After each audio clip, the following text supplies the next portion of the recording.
I'm actually 43 years into this business. My mother was a hairstylist, and I grew up basically running around her salon. Cut to 35 years later, and I met Aubrey, who is not only my business partner, but my life partner, and we decided to join forces in opening up Studio DNA.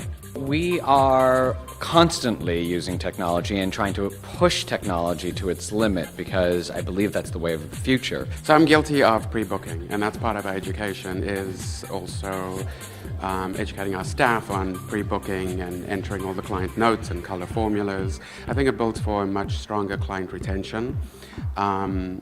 I travel a lot for work, and when I do travel, I know that any one of my staff are capable of handling my clients because all the information's in the system, and they just have to follow that system. So it's a really easy way to keep a very strong structure in the salon. Everyone's on the same page, everyone can do the same thing, so I feel very comfortable and safe when I do travel that my clients are well taken care of. And part of the client retention through pre-booking, especially during our busier seasons, it almost makes the clients more eager to get in when they're calling ahead and you're pre-booked for the day. So psychologically, I think it has a great effect on business as well and client retention. Well, we certainly use the employee performance reports.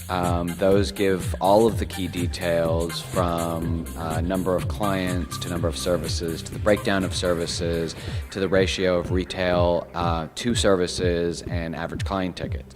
So that's usually the ground level. The second report that we look at is the employee summary report, which then gives it to them in a visual format, which always helps show the progress of growth in service and in retail.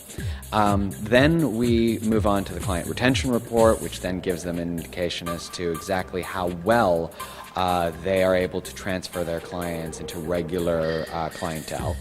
And then we poke around in some of the other reports based on whatever their own individual goals are.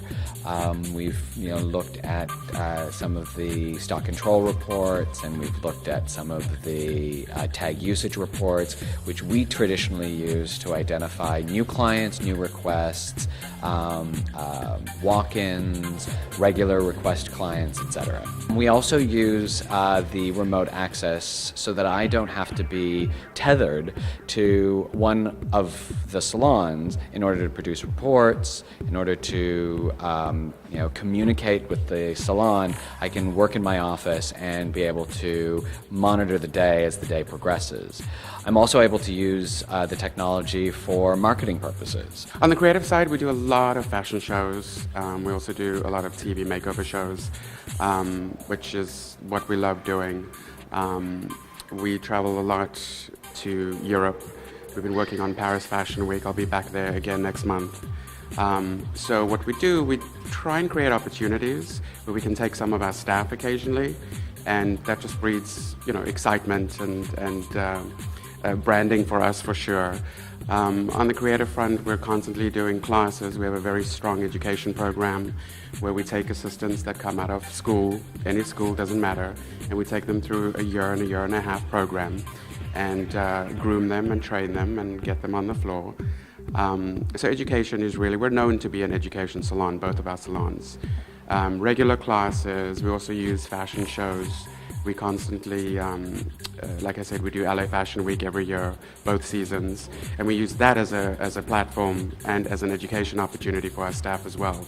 Those who are not seasoned yet come and assist and see what it's all about. So one piece of advice I would give any salon owner and their staff is that your system is only as good as your use of it. We're very specific about the training and about the information that's accumulated and how it's accumulated and how it's put into the system. And between myself and our manager, we're constantly scraping through the data to ensure that any holes or areas that are broken are addressed. Commit to education. It's important. I think it's important for the success of the salon and also to our industry. It's a commitment. That's really all that comes to mind, is that if you're going to do it and commit to it.